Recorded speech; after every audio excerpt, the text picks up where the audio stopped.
I'm Nigel Farage. I've been an MEP since 1999 for the UK Independence Party, and since 2004 I've been the co-president of the Independence and Democracy Group in this Parliament, and we're the voice of opposition in the EU. I don't think we know what the definition of Europe is. I mean, there are many people in this building who want Turkey to join the EU, despite the fact that 98% of Turkey is actually in Asia. But I think the clue was Mr. Barroso, the President of the Commission, who said that the European Union was like an empire.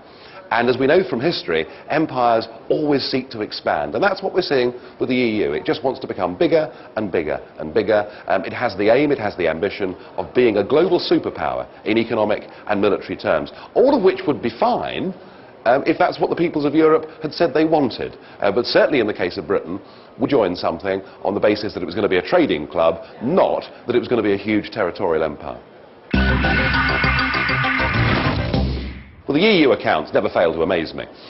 You know, we're constantly being told that it's going to be reformed, it's going to be changed. I remember a few years ago that Neil Kinnock was appointed commissioner in charge of this, and it was all going to be cleaned up. And what's happened? Well, for 14 years in a row, the accounts have not been signed off as being a true and accurate record.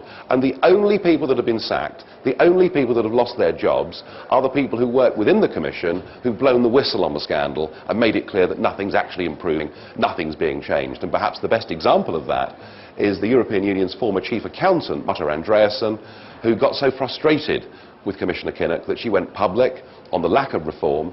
She was sacked for doing it, and now I'm very pleased to say that she's standing as a candidate for the European elections next year for the UK Independence Party. And I very much look forward to Marta Andreasen being in the European Parliament, being on the Budget Control Committee, and telling the peoples of Europe what's happening to their money. Well, you know, for many, many years, what this place wanted was to have its own constitution. And it wanted that because it wanted the EU not to be a collection of sovereign states, but to be a state in its own right. And that's what the whole project that Giscard d'Estaing launched was all about. The one difficulty, of course, that the EU has had is that certain countries promised to put it to a referendum. And we saw the French say no, we saw the Dutch say no, and that meant the end of the constitution. But what they did was they repackaged it, they reinvented it, and they brought it back as the Lisbon Treaty. 98% the same as the constitution that had been rejected, but by not calling it a constitution, they managed to avoid referendums. I mean, it's just about the most dishonest political thing I've seen in my life. But despite all of that, one country, Ireland, constitutionally had to have a referendum on the Lisbon Treaty, and they have said no. And if we were dealing with honest, real politics, the whole project would be stopped. But that's not happening. What's happening? They're pushing on. They want to get 26 ratifications. They then would go back and bully the Irish into submission and get the Irish to say yes. And you know, you can't build a new country. You can't build a United States of Europe without the consent of the people. And frankly, what I see now is a new phenomenon. I call it Euro-nationalism, the determination to build a state riding completely roughshod over public opinion and treating democracy with total and utter contempt. And they may think here they're getting away with it, but they're not getting away with it, because right across the EU, in all the member states, people are saying this is not the kind of Europe we want. We want a Europe of friendship, of free trade, of cooperation, but not one run by these institutions.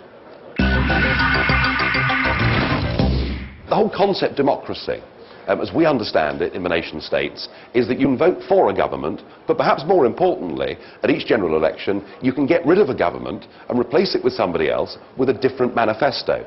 That doesn't work in the EU, because the government of Europe is effectively the unelected, appointed European Commission, and even at the end of the 5-year term, when some of the commissioners go back home, the projects upon which they were working continue. There's nothing the voter can do. It's gone beyond our fingertips where we can change the plans of the European Union.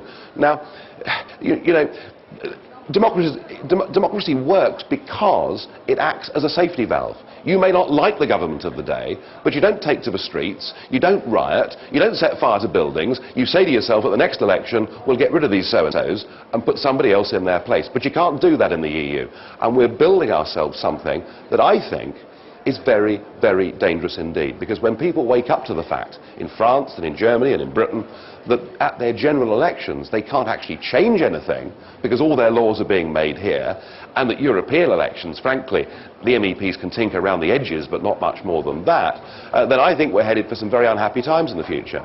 And I can see small, extreme nationalist movements, you know, being prepared to break the law, to flout the law, to use direct action to get their own sovereignty back. And wouldn't it be ironic if the European project that was set up to stop extremism and to stop the worst aspects of nationalism, in fact, actually created it?